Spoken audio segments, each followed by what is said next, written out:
It was a cold and lonely night as I drove mile after mile on barren roads that seemed to drag on forever. It felt like it led to nowhere. I had been driving for hours since I left home, and I ran away with my dad's car. I don't know what I was thinking or where I'm going. All I know is I had to get away. I had to get far away from home and never turn back.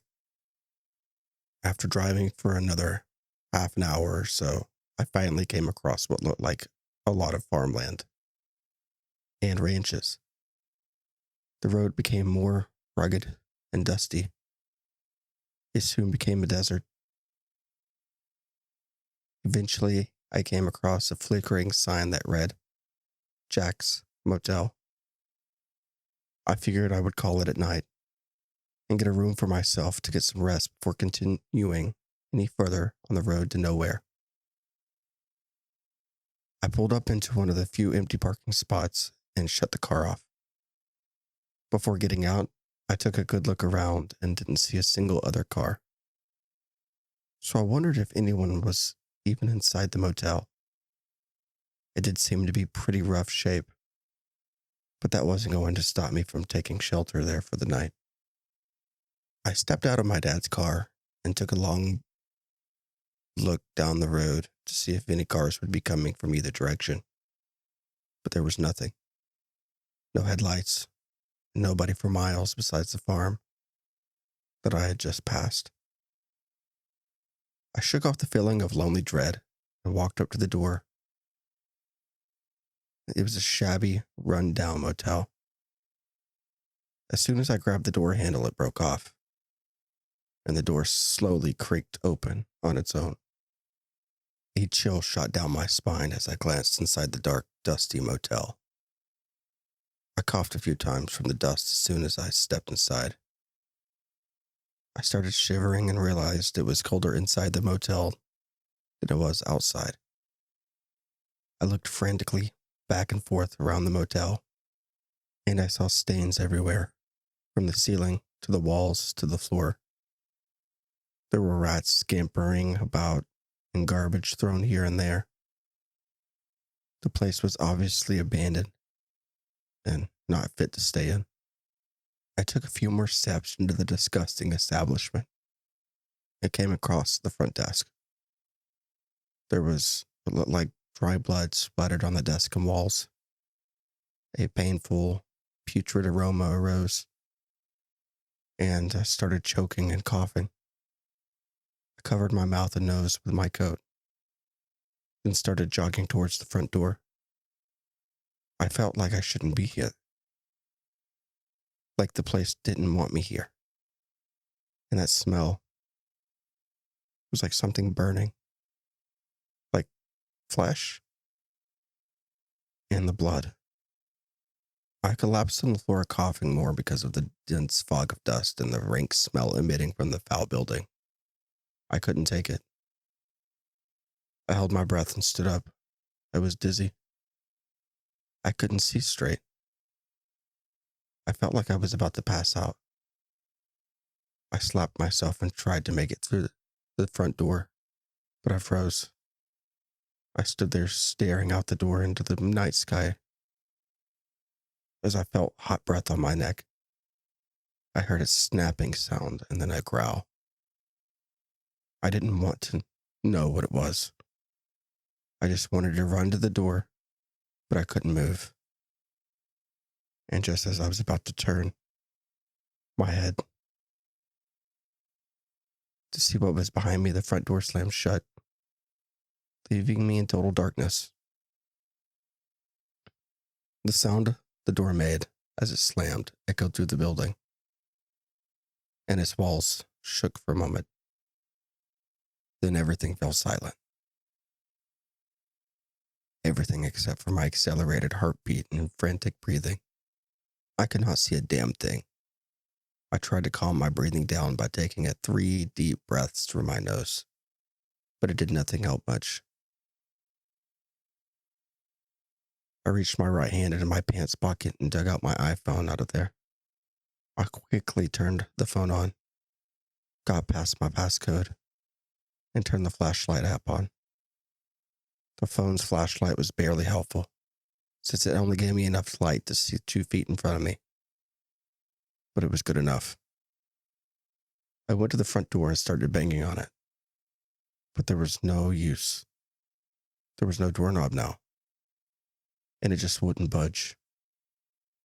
The thought crossed my mind that maybe whatever was here actually wanted me to stay, rather than to leave, as I previously thought. Another chill ran down my spine thinking about it. So I shook my head and slapped myself a few times to make sure I was not dreaming. Of course I wasn't. Using the phone's small light, I made my way back to the front desk and I covered my mouth and nose using the neck of my shirt so I wouldn't choke on the rancid smell again. I searched around the desk looking for a key or anything useful, but all I could find was shattered glass and more bloodstains. Just what the hell happened to this place? And why did I have to come in here? A creeping sense of paranoia came over me as I had the thoughts that crossed through my mind. I had to find a way out of this place. Walking along the wall, since the phone's light could only illuminate so much, I came across a door. Room 101. The door would not open, and I still haven't seen any keys around. As I continued tracing the wall all the way around the lobby, I came to understand that there were 6 rooms. And this, the lobby with the front desk. That was it. A bit small for a motel, but then again, I had no idea where or even what state I was in. I jumped suddenly when I heard a scratching sound and a rustling, only to realize it was just more rats digging through a bag of garbage in the corner. I walked back over to the front desk, went behind it to look around a little more. I got on my knees and waved the phone around as I looked and looked for something that could be of use. But there was nothing. Until finally, I spotted a small red switch hidden under the side of the front desk. I pressed it gingerly, and I gasped as a door hidden in the wall opened up to my right.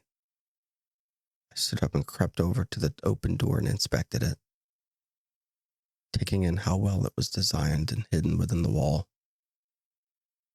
I shone my light into the newly opened area, and it was a hallway. So I went ahead inside and slowly made my way down the dark hall. It wasn't any brighter or better smelling in here, and the walls were tight, the ceiling low. It would make anyone feel claustrophobic. But I treaded on anyway, moving my phone's light back and forth, scanning the walls. At least there weren't any stains on the green wallpaper that hugged the walls of this narrow corridor. After walking down the hall for a few minutes, I turned to look back at the way I came in, but I couldn't see anything behind me but blackness. So I just kept heading forward into the darkness. Ever so often, I would hear a drip, drop of water, or a creak of old rusty pipes. But besides that, it was just silent and still. My heartbeat had calmed down a bit, but my eyes still frantically scanning everything in every direction, hoping that I would find a key or something. Anything. Well, I got my wish. I stopped walking and a lump formed in my throat as I stood before a big, rusty metal door that was at the end of the hall. There was a button to the left of it, so I pushed it. The door slid open slowly. The scratching noise it made was as bad as the nails on a chalkboard. Once it finally opened, I peeked inside and realized it was an elevator. So I figured I might as well see where it goes, and I stepped into it. It moved and swung slightly as I stepped aboard. You must be old and not in proper working condition. But I didn't care. I had no choice, nowhere else to go. I waved my phone light around until I spotted the panel of buttons for each floor. There was one, which I'm guessing is the floor I'm on, the ground floor. Then there was B1 and a B2. 2 basement floors for a motel? Sure, why not?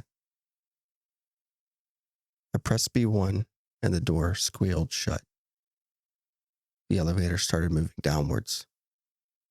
It made so much rattling and squealing noise that I had to cover my ears as I descended down into the unknown darkness that lay below.